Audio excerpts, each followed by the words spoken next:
I'm going to be doing a lot more videos on mediumship and psychic mediumship and those things. I'll do twin flame stuff when it comes to me, when I get that urge, but I want to start going more into my mediumship stuff and all that. Paranormal stuff maybe, but I want to talk about right now, how does a psychic medium get their information? You know, it's not like, goddamn, oh, it was a cat rubbing on my leg. Jesus Christ. Oh, I don't know what the hell that was. I don't know what the hell that was. Whew. It's not like what TV shows you. It's not like that. You know, it's not, you know, you don't, listen, you don't go through the grocery store or, you know, the Walmart, the Wally World, you know, the Dollar Tree or wherever. You don't go to those stores and you're walking down the aisle and you're just hit with this boom. You get this, you know, your spidey senses start tingling and you've got to go deliver this message to this person. Look, it don't work like that for me. It don't work like that for other mediums that I know personally. It don't work like that. Granted, I might be walking down the aisle and I might pick up something from that person. I might be walking down and get close enough that they're angry or they got something on their mind or whatever, and I may pick up on it. I may pick up on their anger. It may be like a jolt or whatever, but I don't go over there and start, you know, are you angry about something? No, that's, to me, that's disrespectful. That's, you know, some people don't go for the psychic readings and all. They don't go for mediums and psychics. They don't believe in it. They don't want nothing to do with it.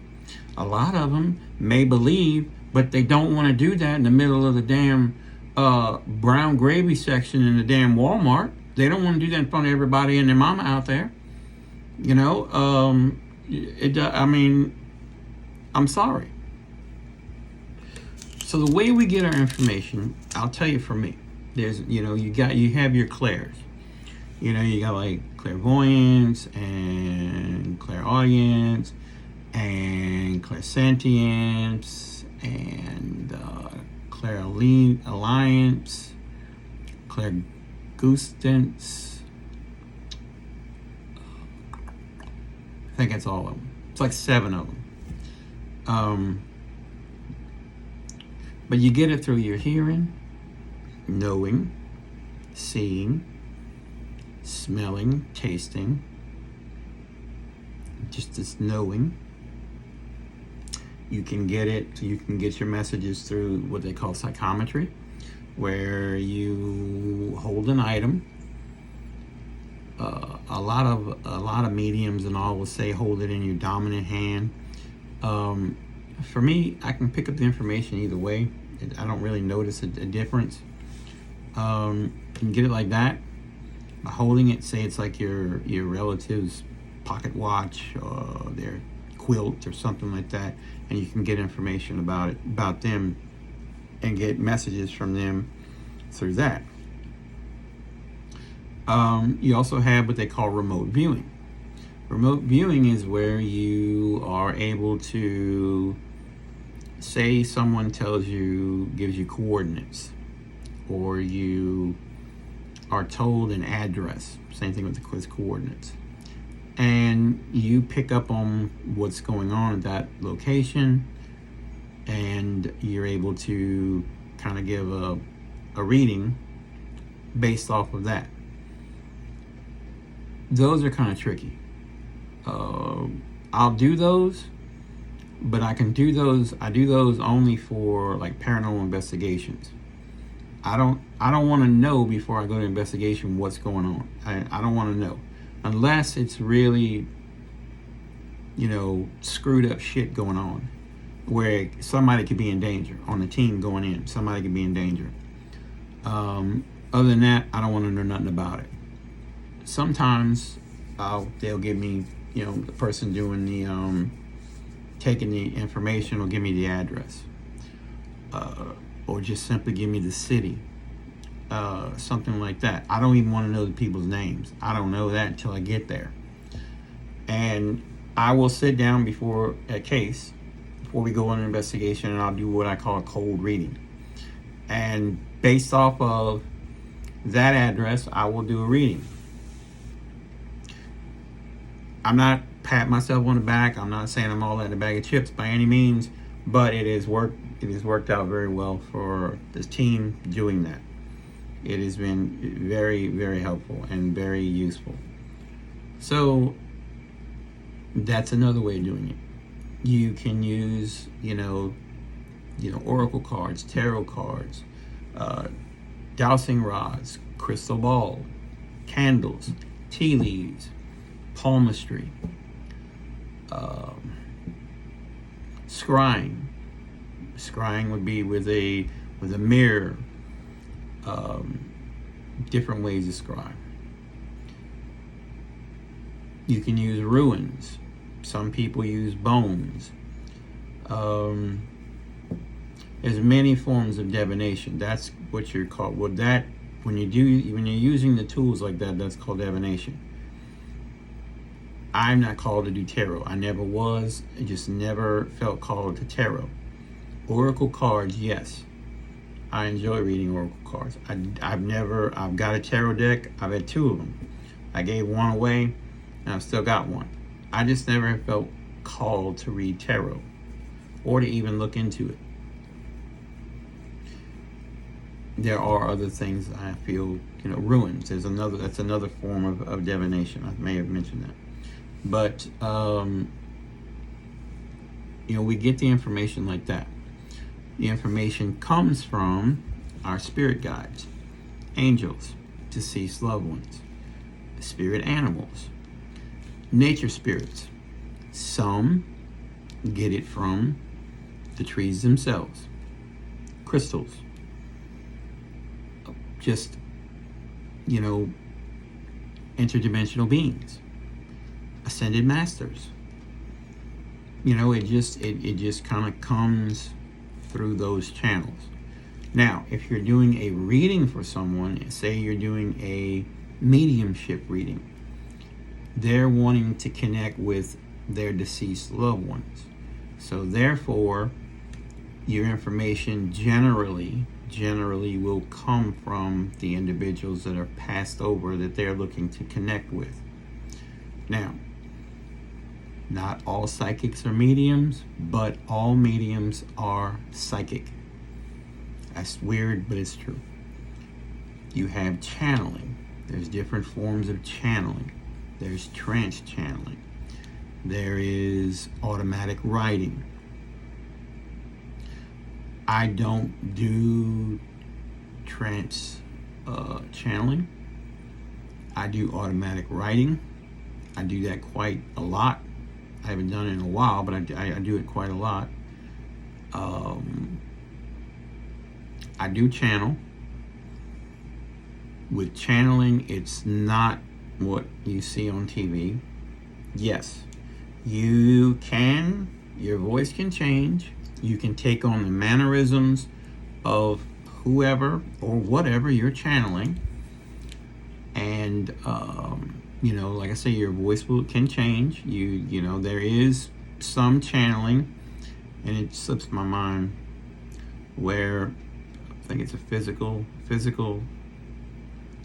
medium, I think, where they will actually have ectoplasm come out of their orifices.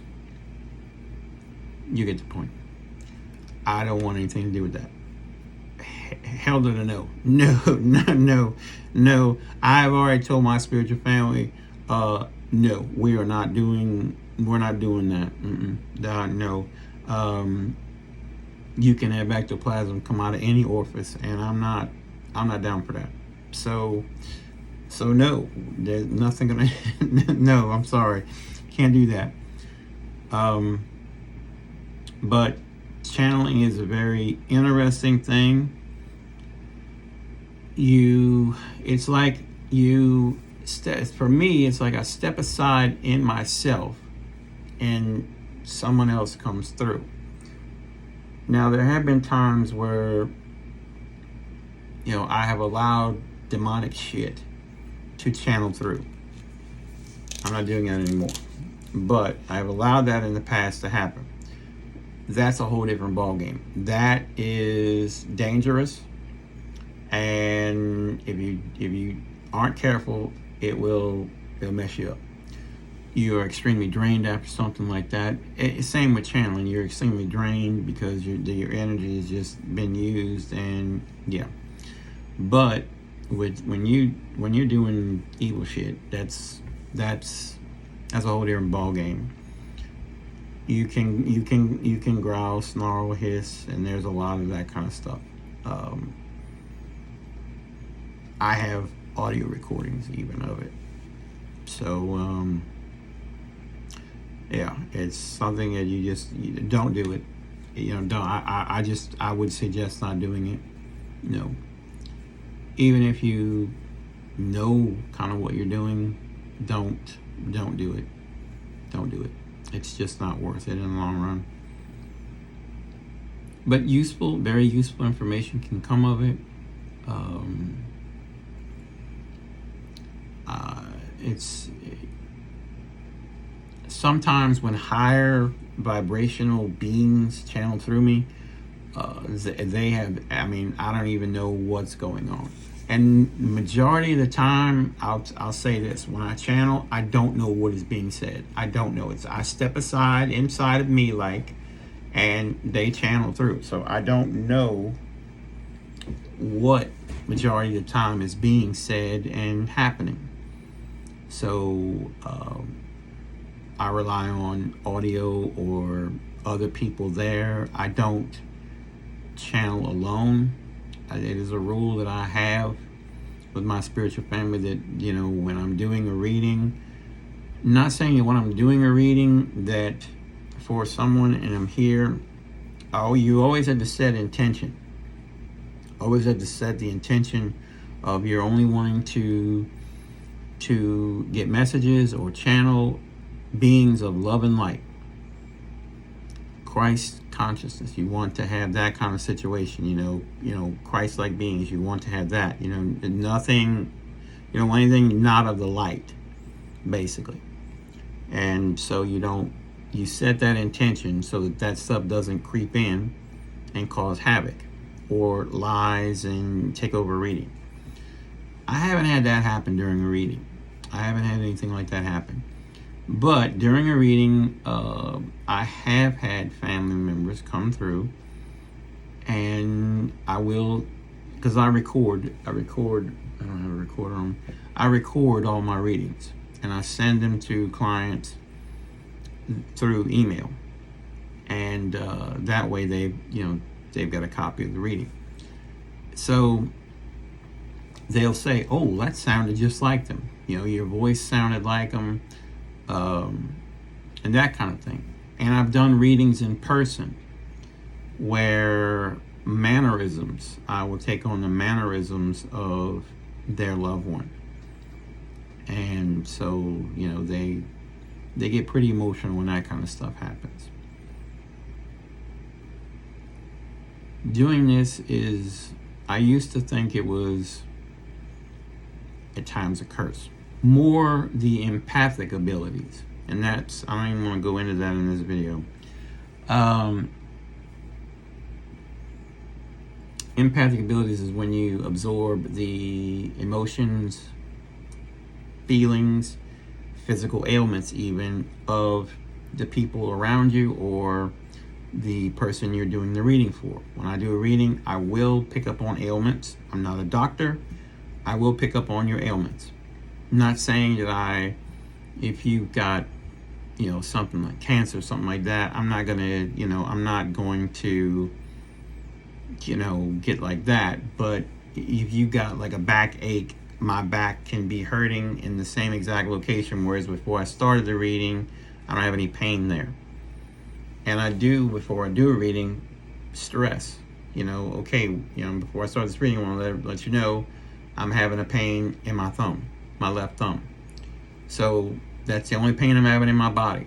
With that said, during this reading, if I say that I'm having trouble breathing, I'm having heart palpitations, I'm feeling nauseous, I'm getting a headache, my left ankle is killing me. Whatever. My right arm is really hurting. I feel like it's drooping, like maybe like my right side's drooping, now I had picked up stuff like that before, stroke thing. And it's either you or the person coming through for this reading that something with them that happens. So that I've always felt at times was a curse. Not so much anymore. Once I learned to control that, get that under control, I don't necessarily see it as a curse. I see doing these readings and all that is truly a blessing and an honor and a privilege. My spiritual family gets extremely mad when I say this. It's not me. It's them. I am nothing but their secretary. I am their secretary. They are the ones that give the message, and I just relay it. And for some reason, they don't like that. They don't like me saying it like that. But it's true. It's very true. So that's kind of briefly how you can get your messages, that kind of thing. So if you were ever curious or something like that, that's the way we get it. Now, with that said, if you are interested in a reading, shameless promotion. If you are interested in a reading, you can reach me privately here on TikTok, or you can check me out on Facebook under Medium Eddie Mac, EDDIE, capital M, lowercase c. You can check me out there and message me privately, and I will be glad to do a reading for you. So, hope this kind of answers some questions for you.